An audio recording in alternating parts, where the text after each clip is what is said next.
नहमदुहु नुसल्ली अला रसूलिहिल करीम अम्मा बाद औज़ु बिल्लाहि मिनश ஷைத்தானிர் ரஜீம் பிஸ்மில்லாஹிர் ரஹ்மானிர் ரஹீம் அஸ்ஸலாமு அலைக்கும். கண்ணியத்திற்குரிய பெரியோர்களே, சகோதரர்களே, குழந்தைகளே, இன்றைய தினம் நாம் பேச இருப்பது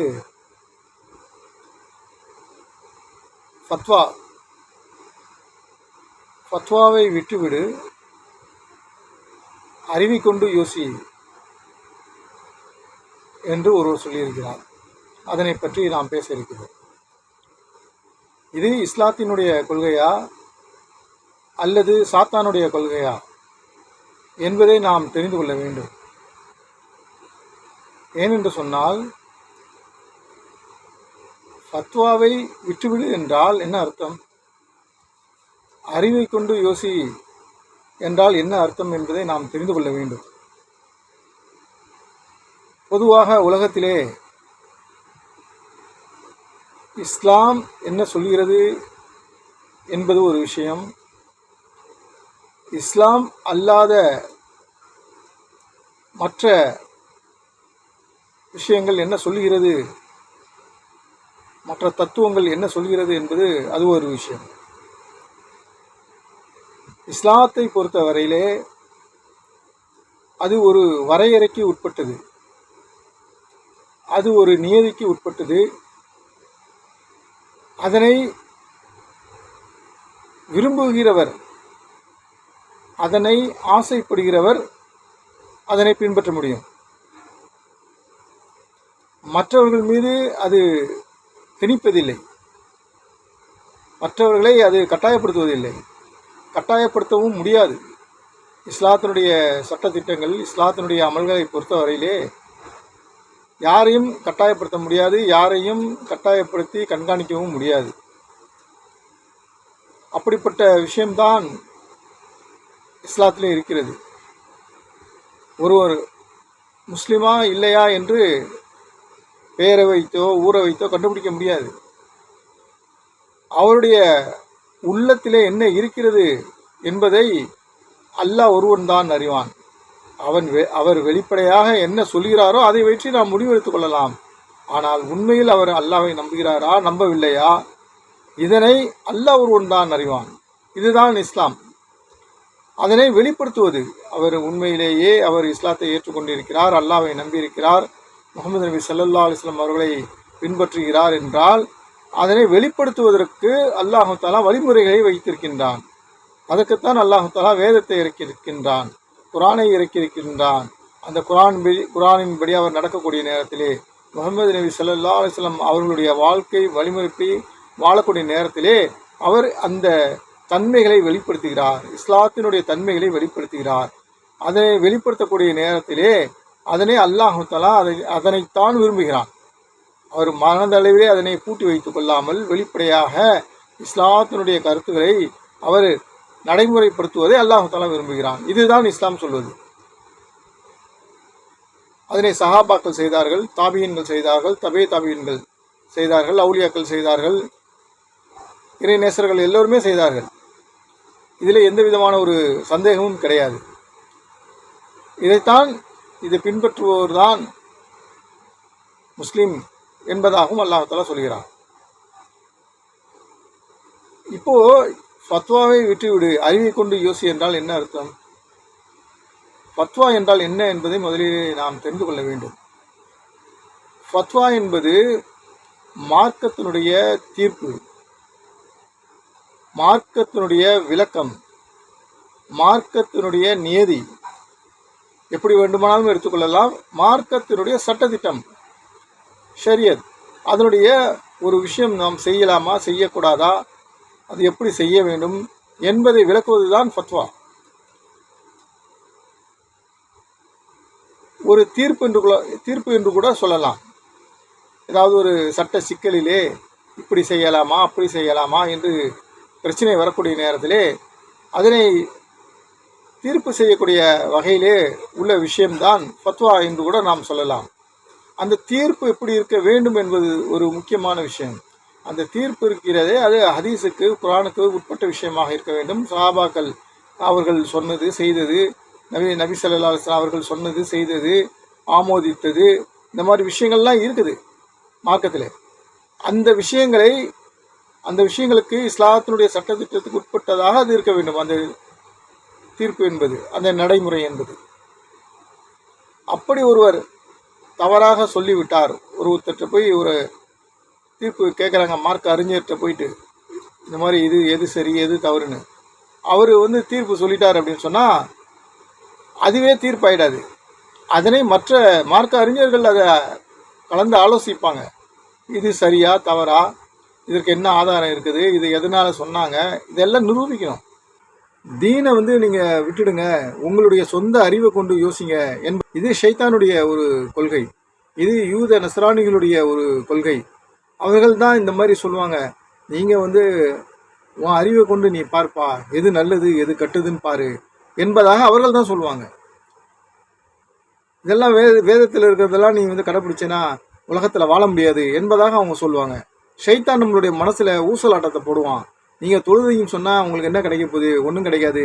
நீங்கள் வேலையை பாருங்கள், நோன்பு வச்சா உங்களுக்கு என்ன கிடைக்க போகுது, வேலையை பாருங்கள், ஹஜ்ஜி செஞ்சால் என்ன நன்மை கிடைக்க போகுது, அதனால ஒன்றும் கிடையாது என்பதாக ஷைத்தான் மனசில் ஒரு ஊசலாட்டத்தை போடுவான். இதே ஊர் சுற்றுறதா இருந்தால் ஊர் சுற்ற சொல்லுவான். இதுதான் யூத நசரானிகளுடைய ஷைத்தான்களுடைய வேலை. உலகத்தில் எவ்வளோ வேணாலும் செலவு செய்கிறதுக்காக கட்டடங்களை கட்டுவதற்கும் ஆடம்பர வசதிகளை செய்வதற்கும் ஷைத்தான் நம்மளுடைய மனசில் எண்ணத்தை போடுவான். தீனுக்கு மாற்றமான விஷயத்தை நம்மளுக்கு நல்லதுன்னு சொல்லி போடுவான். ஆனால் அதில் வெற்றி கிடையாது. இதை நாம் விளங்கி கொள்ளணும். அப்போ அந்த ஃபத்வான்றது என்ன அப்படின்னு சொன்னால், அந்த ஃபத்வான்றது தான் தீனுடைய விஷயத்தில் கட்டமைக்கப்பட்ட ஒரு விஷயம். மார்க்கத்தினுடைய தீர்ப்புன்றது எது நல்லது எது கெட்டதுன்றதை முடிவெடுக்கக்கூடிய விஷயம் அது. அப்போ அந்த முடிவு எடுக்கிறத விட்டுடுன்னு சொன்னால் அவர் எப்பேற்பட்ட ஆளாக இருப்பார், இதை நாம் விளங்கி கொள்ளணும். அதன்படி அதில் ஏதாவது தவறுகள் இருந்தால் நம்ம எடுத்து சொல்லணும். ஏன்னு சொன்னால் மார்க்கத்தில் ஒரு ஃபத்வான்னு சொல்லிட்டாங்கன்னு சொன்னால் அவருடைய ஃபத்வா உடனே ஏற்றுக்கொள்ள மாட்டாங்க. அதை பல பேர் ஆராய்ச்சி பண்ணி பார்ப்பாங்க. அதில் எது சரி எது நல்லது எது கெட்டது என்பதாக யோசனை பண்ணுவாங்க. இப்போ ஹதீஸ்களில் எதுக்காக பலகீனமான ஹதீஸு பலமுள்ள ஹதீஸுன்னு சொல்லி எதுக்காக இருக்குது? ஏன் அப்படின்னு சொன்னால், அந்த அறிவிப்பாளர் சரியான ஒரு விஷயங்களில் அவர் ஈடுபடலை, தீனுடைய விஷயங்களில் ஈடுபடலை அப்படின்னு சொன்னால் அந்த அறிவிப்பே பலகீனமான ஹதீஸ்னு சொல்லி அது கருதப்படும். அது அந்த மாதிரி இருக்கக்கூடிய நேரத்தில் அப்போ தீனுடைய விஷயங்களில் ஒரு சட்டத்திட்டங்களில் சாதாரணமாக யாருமே தீர்ப்பு சொல்ல முடியாது. தீர்ப்பு சொன்னாலும் அதை சரி செய்ய முடியும். அதில் தவறுகள் இருக்குது, இது இந்த விஷயத்தில் இது தவறாக இவங்க சொல்லியிருக்காங்க அப்படின்னு சொல்லி எடுத்துக்காட்டலாம். எல்லாருக்குமே தெரியும், தீன் தெரிஞ்ச மார்க்க அறிஞர்கள் எல்லாருக்குமே தெரியும். அப்படி இருக்கிற நேரத்தில் நீங்கள் மொத்தத்திலே 19 இந்த மார்க்கத்தினுடைய ஃபத்வாவை விட்டுடுங்க, உன்னுடைய அறிவை கொண்டு நீ யோசித்து செயல்படுனா என்ன அர்த்தம்? அது எப்படி செயல்பட முடியும்? தீனில் இஸ்லாத்தில் இருந்து கொண்டு இஸ்லாத்தின்படி வாழ்கிறதுல நீ அறிவை கொண்டு யோசின்னு சொன்னால் எப்படி வாழ முடியும்? கபரை போய் பார்த்தோமா, கபருடைய வாழ்க்கையை போய் பார்த்தோமா, நம்பிக்கை தானே.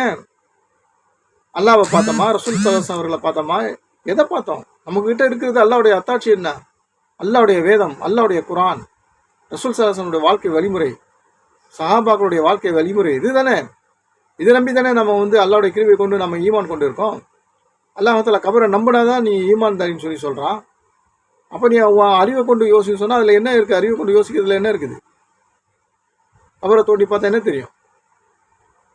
அப்போ அல்லாஹ் தஆலா அறிவை கொண்டு அல்லாவே சொல்கிறான் அறிவை கொண்டு யோசின்னு சொல்லி. ஷைத்தானும் சொல்லுவான். ஷைத்தானுடைய பேச்சு இருக்குதே, அவன் அறிவை கொண்டு யோசின்றது தீனுக்கு மாற்றமான விஷயத்த சொல்லுவான். தீனை விட்டுடு, ஃபத்வாவை விட்டுட்டு நீ அறிவை கொண்டு யோசியுமா, ஃபத்வாவை விட்டுட்டு அறிவை கொண்டு யோசியுமா. அல்லாஹ் அப்படி சொல்ல மாட்டான். நீ ஃபத்வாவை பார்த்துட்டு நீ அறிவை கொண்டு யோசியுமா. இதுதான் இஸ்லாத்துக்கும் ஷைத்தானுக்கும் உள்ள வித்தியாசம். நம்ம இஸ்லாத்தில் இருந்து கொண்டு இஸ்லாத்தை பற்றி ஆராய்ச்சி பண்ணணும், அதில் அறிவை கொண்டு யோசனை பண்ணணும். கபருடைய வாழ்க்கை எப்படி இருக்கும், அல்லாஹ் தஆலா சொர்க்கத்தில் வாழ்க்கை எப்படி வச்சுருப்பான், நரகத்தினுடைய வாழ்க்கை எப்படி இருக்கும், இதில் ஹதீஸில் என்ன சொல்லப்பட்டிருக்கு, குரானில் என்ன சொல்லப்பட்டிருக்கு, அதை நம்ம ஆராய்ச்சி பண்ணணும். அல்லாவுடைய வல்லமைகள் என்ன? அல்லாஹ் சூரியனை படைச்சிருக்கான், சந்திரனை படைச்சிருக்கான், பூமியை படைச்சிருக்கான், பூமியில் கடலை படைச்சிருக்கிறான், வானத்தை படைச்சிருக்கிறான். இது எல்லாமே அல்லாவுடைய படைப்பு. அல்லாவுடைய படைப்புன்றதுக்கு அல்லாஹ் தஆலா குரானை ஆதாரமாக வச்சுருக்கிறான். அல்லாஹ் தான் இறைவன்றதுக்கு அல்லாஹ் தஆலா குரானை ஆதாரமாக வச்சுருக்கிறான். அது கியாமத்து நாள் வரைக்கும் யாரால் மாற்ற முடியாது, இது ஒரு புள்ளியை கூட அது மாற்ற முடியாது. அப்படிப்பட்ட ஒரு குரானை அல்லாஹ் தஆலா நம்மளுக்கு வழங்கியிருக்கிறான். கியாமத்து நாள் வரைக்கும் அது அழியாதது. ஆகவே நாம் வந்து குர்ஆன் ஹதீஸை பின்பற்றி நடக்கணும்.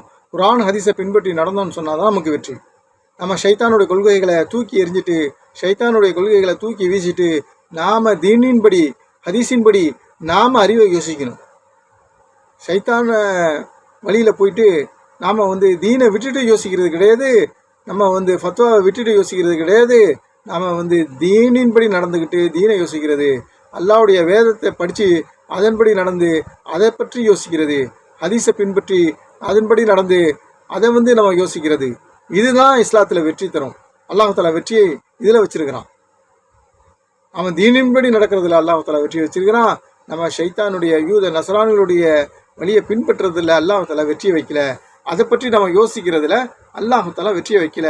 தீனுக்கு மாற்றமான விஷயத்தில் நம்ம யோசிக்கிறதுல அல்லாஹ் தஆலா வெற்றியை வைக்கல.